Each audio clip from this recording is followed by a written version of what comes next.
Hey lads, welcome back to my channel Chronicles and Beyond. So I am back with another video, and in today's video I am going to be having a very chilled kind of faith talk with you guys. I hope you guys do enjoy this video. If you do, please, you know what to do. You like, you comment, and you subscribe to my channel.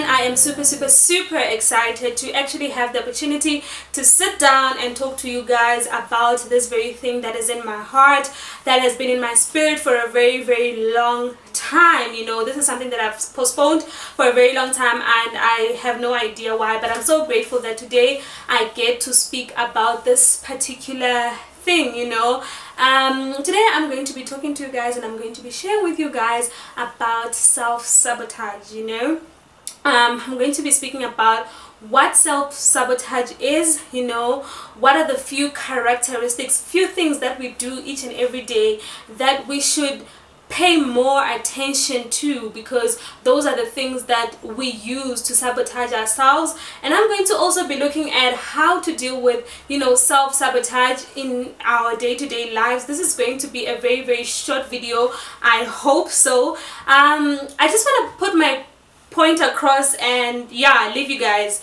to whatever it is that you were doing today. But self-sabotage is something that affects each and every young person. It does not matter whether you're a Christian, it does not matter whether you're a believer, it doesn't matter whether you are Islamic. This is something that affects us as young people, even as adults. Man, I feel like a lot of people sabotage themselves. So however, I, as Chronicles and Beyond, I am a Christian, and whatever it is that I talk about, whatever it is, and like in my life generally, I deal with things from a Christian perspective. So everything that I'm going to be sharing on this topic is going to be from the perspective of a Christian. So what is self-sabotage? I feel like that is where we need to stand. That is where we need to start.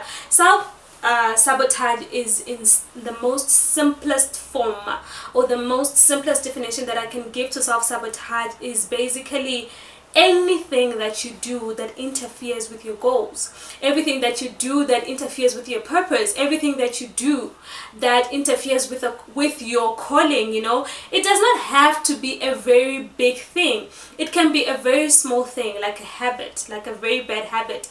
It can be like a very small thing that you do each and every day that you don't even realize. But if you pay more attention to your life, if you pay more attention to what you do, to what you say, you know, to how you spend your time, you might realize that you might be the reason for all your problems. You might be the reason why you haven't achieved your goals. You might be the reason why you haven't actually reached the levels that you should have reached, you know.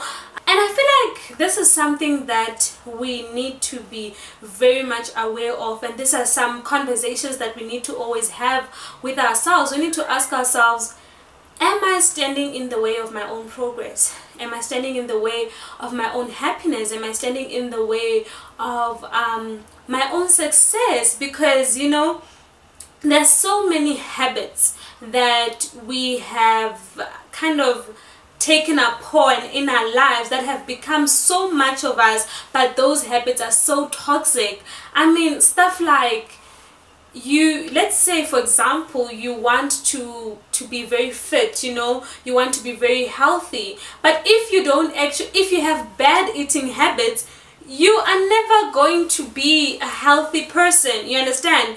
So you can't now say, like, you are the one standing in the way of your own health by not eating healthy, by not exercising. You understand?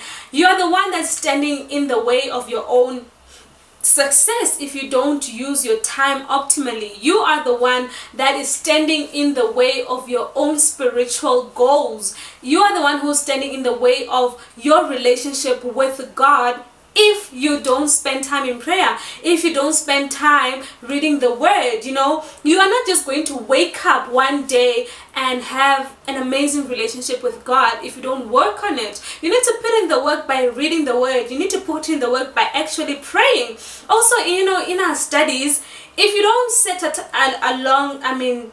if you don't set time to study, if you don't set time to work on your dreams, you don't set time each and every day to work on your success, you are never going to be successful. So I think when bad things happen in our lives, when delays happen in our lives, let's stop looking at it is the will of God, you know. Let's stop looking at the fact that, oh, it was because I was going through this and this and that. You are never going to solve your problems if you're always gonna point fingers at people and situations and all that type of stuff. The only way that you are going to be able to deal with your situations, the only way that you're going to progress in life, is every time you experience a delay, every time you experience a setback, you sit down and you say, but what was my role in this? Obviously, there are certain things that could have been beyond your control that made you suffer, that made you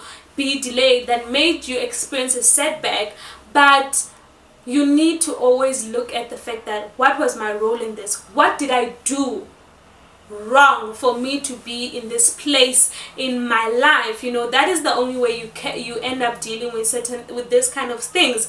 So the most important thing that I really wanted to come out and say to you guys is that we need to be very much aware of our habits, because, you know, I read somewhere that we are our habits. You know, everything that you do every day, we can see it through the kind of place that you're in or the kind of life that you lead. That is why people always say that we know you also through your friends, because you are who you spend your time with. You know, you cannot be very different from the people you spend 100% of your time with. That is impossible. You cannot be successful if you spend a lot of time doing things that are going to make you unsuccessful. So guys, I have actually just started, you know, being very observant of how I spend my time. I've become very observant of my habits, and I've decided to, you know, cultivate good habits and suppress every single bad habit that I have. Obviously, I can't suppress all these bad habits in a day, but each and every day when I do something, like when I sleep excessively, that I always tell myself, girl, you have nobody to blame but yourself, you know. So I've started like cultivating good habits, like waking up very early.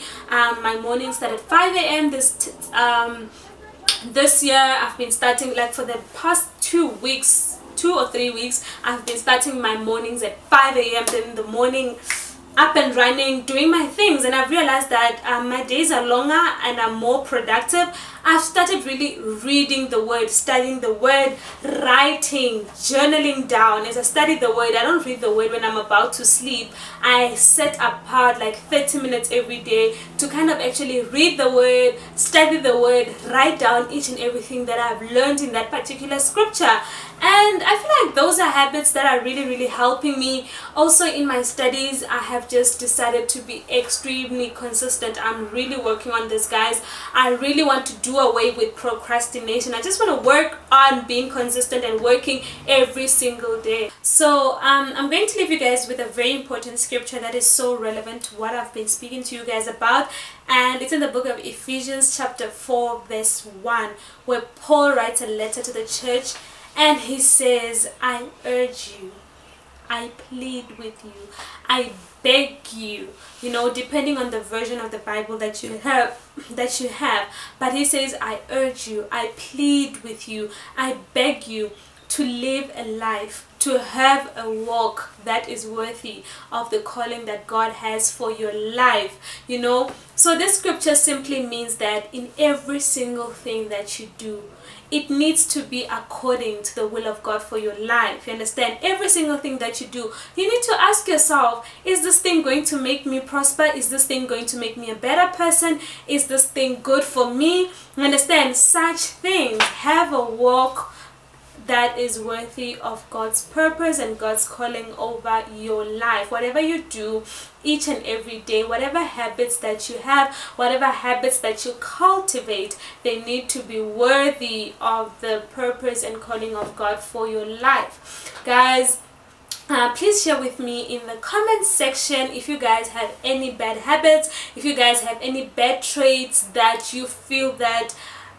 nursing them has made you sabotage yourself, nursing them has kind of impacted your goals, nursing those habits has kind of delayed you in your life, has kind of caused setbacks, has kind of caused failures and regrets and those kind of things. I mean, bad habits are so many. We all have them. We ignorant about some of these habits. With some of them, we are very much aware, but we just decide to leave them as they are. Things like being lazy, things like allowing toxic people into our spaces. That is a very bad habit, hey? That is self-sabotage because you are sabotaging your own happiness.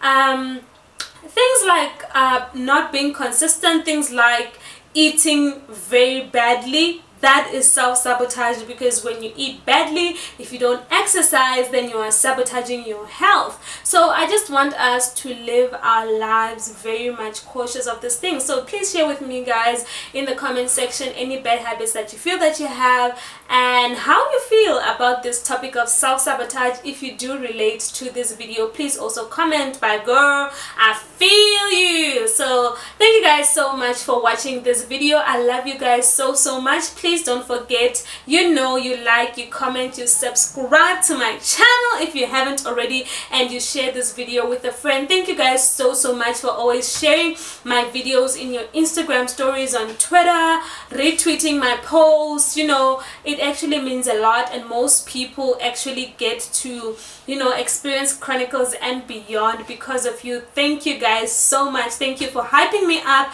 Thank you for being my support system. I love you guys so much, and I'm sure the next time we'll meet, we'll be talking gang 500 subscribers. Thank you guys so much. How many times did I say thank you? Thank you guys. Thank you. Thank you. Thank you. Thank you. Bye bye.